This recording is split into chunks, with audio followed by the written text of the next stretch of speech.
აჭარის ერთპარტიულ უმაღლეს საბჭოში საშემოდგომო სესია პლენარული სხდომით დაიხურა, რომელსაც დღის წესრიგით გათვალისწინებული ერთი საკითხი განიხილეს. ტიტი აროშიძემ საკანონმდებლო პაკეტი წარადგინა, რომელიც ორ პროექტს მოიცავს.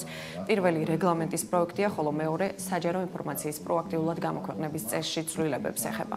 სხდომას არ ესწრებოდა ოპოზიცია, ხელისუფლების ოპონენტები არჩევნების ლეგიტიმურობას არ აღიარებენ, მათ მანდატების შეჩერების მოთხოვნით საკანონმდებლო ორგანოს უკვე მიმართეს.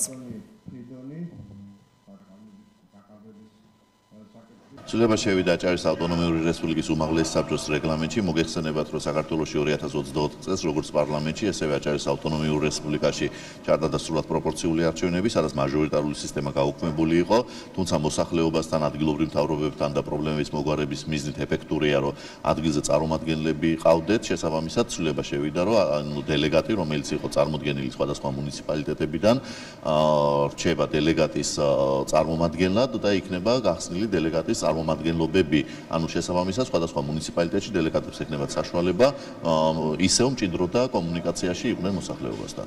მეორე ცვლილებას რაც შეეხება, მეორე ცვლილება ეს გახლავთ ინფორმაციის პროაქტიულად გამოქვეყნებული წესის შესახებ, სადაც უფრო მეტად დაიხვეწა და უფრო მეტად გახდა ცალსახარო, აუცილებელია და მნიშვნელოვანი ინფორმაციის გამოქვეყნება და ინფორმაციის სწორად მიწოდება ჩვენი მოსახლეობისთვის, ჩვენი ამომრჩევლისათვის.